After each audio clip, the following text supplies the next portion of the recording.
Okay, let's just dive right into this. Have you ever actually stopped to think about how much of your daily mental exhaustion comes simply from trying to predict the unpredictable? I mean, we're constantly crafting these perfect little plans, trying to anticipate every single curve in the road, only to watch them completely crumble by, 9 a.m. on a Monday at the absolute slightest breeze of chance? It's exhausting. So today, in this explainer, we're going to unpack a profoundly different philosophical approach to this very modern problem. We're looking at how actively embracing uncertainty might just be the ultimate antidote to the anxiety that plagues so many of us. So the real question here is, are you exhausted by control? And I'm not just talking about managing your inbox, your bills, or your daily routine. I'm talking about internal control, that suffocating need for certainties, the desperate urge to know exactly what's going to happen tomorrow, or to perfectly understand who you are and where you're going at all times. You see, society has basically trained us to seek definitive answers, kind of like human life is just a math equation that needs to be solved. But the truth we rarely admit, is that this absolute obsession with certainty is exactly what pushes away the peace we're actually looking for. Right, so the crucial point here is understanding exactly what this need for control actually breeds. It breeds anxiety. Our source material defines anxiety at its very core as the fear of the unpredictable. It's the desperation for guarantees in a world that, honestly, fundamentally offers none. Zero. Most people are walking around living in this constant state of alert, fighting what is basically a futile war with reality. We have this mistaken belief that if we can just anticipate everything, we can somehow prevent the accidents of the soul. But living in an attempt to predict the future, that's just living in a constant state of war with the present.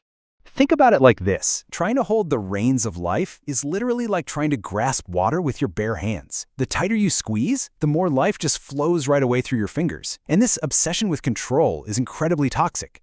It turns you into a prisoner of your own unrealistic expectations, constantly inspecting everything that could possibly go wrong. And you want to know the cruel irony of the whole shebang? The more you try to control, the more frustrated you become, which actually tricks your brain into thinking, well, I just need more control. It's a total vicious cycle, leaving you with an exhausted mind, a tense body, and a soul completely stripped of peace. Which brings us to the real core of this explainer. Section 1. Meet Michel de Montaigne, the 16th century sage of doubt. Now picture this.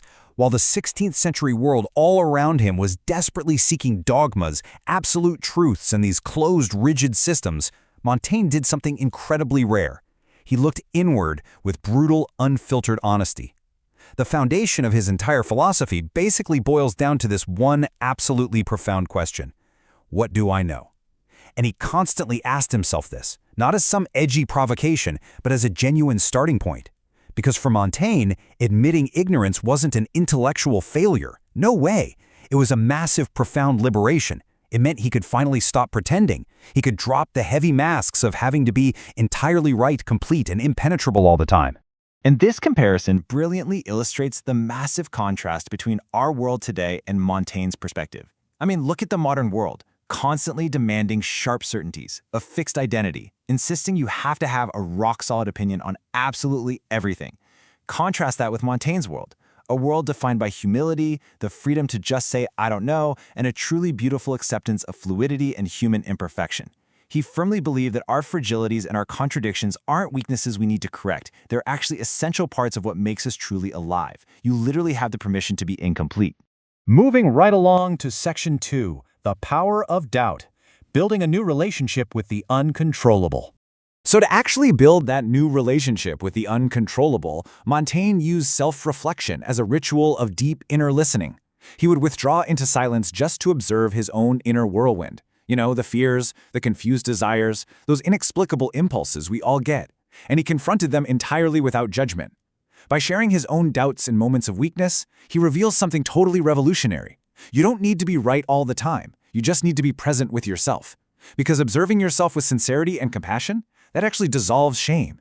You start to realize that so much of your suffering just comes from trying to follow this completely unrealistic model of emotional or intellectual perfection. Actually, let's just pause here for a second and really let this quote sink in. I am human, and nothing human is alien to me. Wow. This is incredibly powerful. It essentially means that everything inside of you, no matter how messy, confusing, or downright uncomfortable it might seem, is a valid, legitimate part of who you are.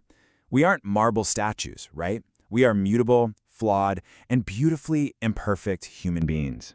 That takes us to section 3, dancing with impermanence and the illusion of the straight line. Most people live as if life should be this perfectly straight trajectory where one day magically everything will just fall into place, feelings will stabilize forever, and all our doubts will just vanish.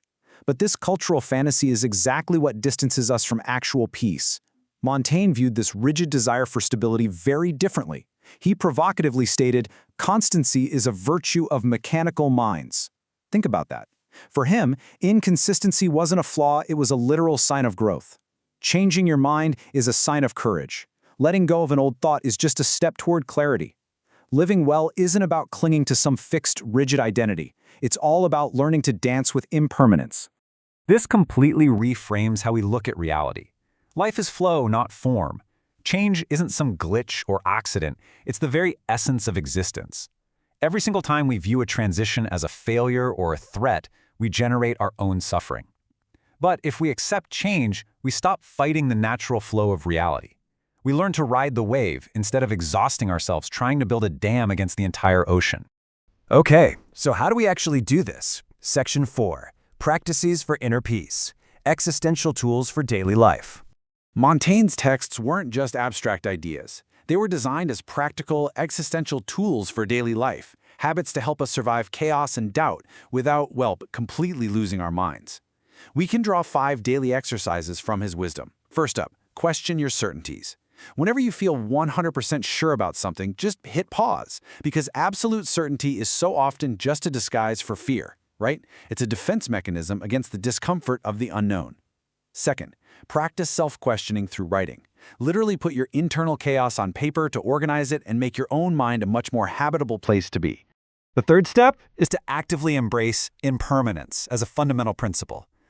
Plan, for sure, make your plans, but be totally ready to let go of them the second life shifts. As Montaigne noted, the wisest person is the one who knows how to change with the things that change. Flexibility is your true strength here. And fourth, cultivate humor. You gotta laugh at your own human fragility. Montaigne never took himself too seriously. He laughed at his own inconsistencies, his own vanity. Humor is honestly the absolute best way to avoid being crushed by your own impossible demands. And all of this builds to the final, crucial step, reserve moments of silence. Look, solitude and silence are for clarity, not isolation. Without your phone buzzing, without that constant stream of external stimulation, it's in the quiet pause that your mind finally gets a chance to reorganize itself. In that open internal space, uncertainty suddenly stops being this terrifying threat and transforms into an incredibly fertile ground for entirely new possibilities. Which brings us to our final section, freedom in the unknown, living lightly when nothing is certain. All of these practices we've talked about, the writing, the humor, the silence, the questioning, they all point toward a single magnificent reward, true inner freedom. It's the freedom to be exactly who you are without needing to have all the answers. When you finally embrace uncertainty, your internal rigidity begins to soften and give way. You stop fighting against what is, and you start flowing with what presents itself. And let's be really clear here. This conscious surrender, it's not some cowardly resignation, not at all. It is profound emotional maturity. It's wisdom. It allows a genuine, lasting peace to be born from humility. A peace that doesn't depend on having perfect external circumstances, but comes entirely from within. At the end of the day, life doesn't demand perfection from you. It only asks for your presence. This simplicity we're all frantically searching for happens the very moment you allow yourself to just not know. So as we wrap up this explainer, I really want to leave you with this provocative thought to chew on. What in you still resists the unknown? Take a look inward, try dropping that heavy demand for certainty, and just see what happens when you finally let yourself flow.